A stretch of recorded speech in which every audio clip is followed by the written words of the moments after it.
first reading. Stand upon the mount before the Lord. A reading from the from the book of Kings, chapter 11 to 16. In those days, when Elijah came to Heleb, the mount of the Lord, he dodged in a cave before the word of the Lord came to him and said, "Go forth," and stood upon the mount before the Lord. Behold, the Lord passed by, and a great and a strong wind tore the mountains and broke in pieces the rock before the Lord. But the Lord was not in the wind. After the wind, an earthquake. But the Lord was not in earthquake. After the earthquake, a fire. But the Lord was not in fire. After the fire, still a small voice. And when Elijah heard it, he wiped his face in his mantle and went out and stood at the entrance of the cave. And behold, there came a voice to him and said, "What are you doing here, Elijah?" And said, "I have been very jealous for the Lord, the God of hosts, for the son of Israel have forsaken your covenant, thrown down your altars, and slain your prophets with the sword. I hear, even I only am left, and they seek my life to take it away."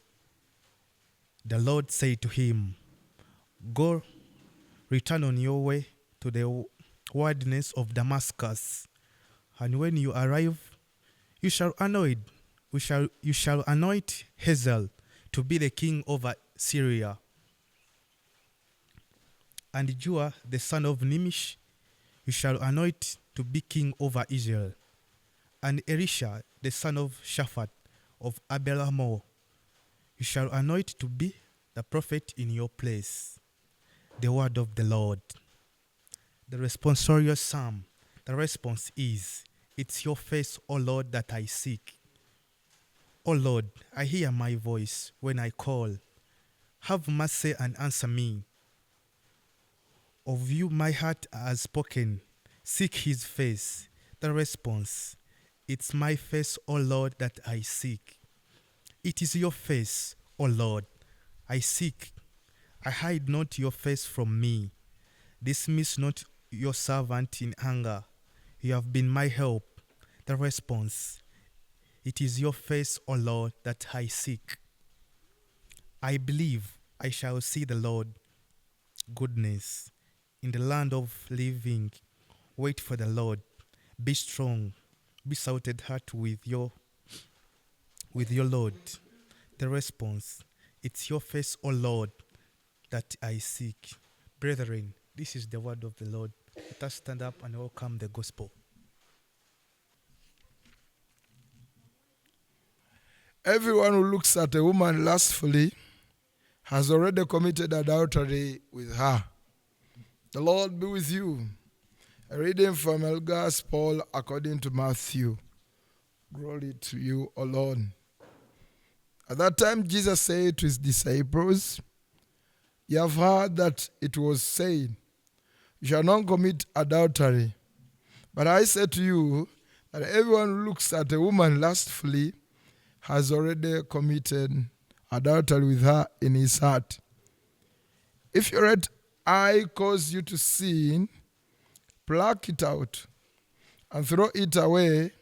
It's better that you lose one of your members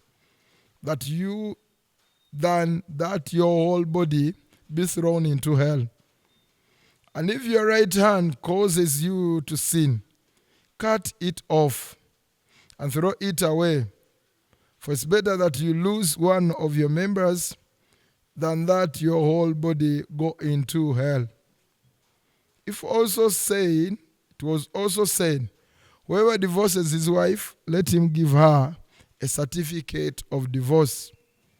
But I say to you that everyone who divorces his wife, except on the ground of unchastity, makes her an adulteress. And whoever marries a divorced woman commits adultery." The Gospel of the Lord. Dear friends, today is Friday. I want to welcome you to today's reflection. I'm Reverend Father Aloysius Alex Dumba, Vice Rector of Kiwamirembe Catholic Shrine. Today, as we reflect upon this, our theme can be power of silence. Power of silence. Elijah wanted to see God. The thunder, storm, the earth quaked, there was fire, and in all these elements there was no God. But it was in a gentle bliss where he heard and saw God. St. Padre Pio one time talked about the power of silence. And he said that God enlarges our hearts and enriches them when we are silent. One of the greatest enemies of prayer is noise pollution. So many people are fed up with a lot of noise. So when you tell them to keep quiet or to be silent, it's really a very, very big problem. And that's why few people are able to discover God. Those of our ancestors that were able to discover God, when you read about their lives, they would go to the seashores, the forests, to monasteries, to be by themselves, so as to hear the voice of God. Continue to pray that God enables us to hear his voice. In communication, there is what we call encoding and decoding. When somebody is talking, the other is listening. And if he wants others to talk so as to understand, he ought to be silent too. So when you come before God, we say, "Here I am, Lord, for I've come to do your will." After praying, after suggesting to God, we ought to be silent so as to listen to the voice of God, the promptings of the Holy Spirit, the work of God at hand. In today's gospel pericope of today, Friday, Jesus has said, everyone who looks at a woman lustfully has already committed adultery with her. One of the most stubborn spirits that has led people, so many souls, in purgatory and in hell, it is this spirit of lust. And Jesus has said today that if your left hand is leading you to sin, cut it off. He doesn't mean a physical part of your body, but rather it means cause to sin. We ought to look at the cause to sin. There are so many things that are leading us astray, leading us away from the presence of God. One of them is what Mother Mary said on 13th June 1917 at Fatima, when he appeared to the three seers. He told them and warned them about fashions. When you look at the fashions these days, so many people are being taken up by the fashions, by the allurements of the world and the impulses of their bodies. Number two, the evil has made us to forget that our bodies are the temples of the Holy Spirit. At times, the way we dress, even when you are coming to the presence of God, is not pleasing before God. When you look at the advanced technology, technology is good, but let's look at social media. The evil has used to some extent to promote some evil habits, like homosexuality, like lesbianism, like pornography, and so on and so forth. How must I use this? The answer, my friend, is deep in your heart.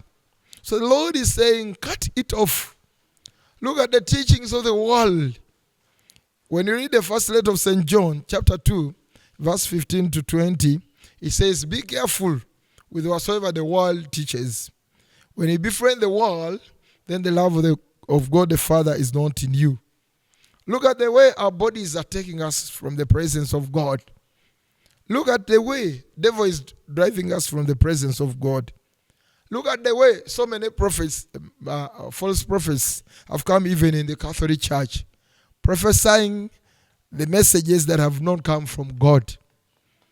Are we really true prophets? So we need to pray that we may stand warned and then cut anything that may mislead us from the presence of God. I want to wish you the best. And may God bless you. The Father, the Son, and the Holy Spirit descend upon you now and forever.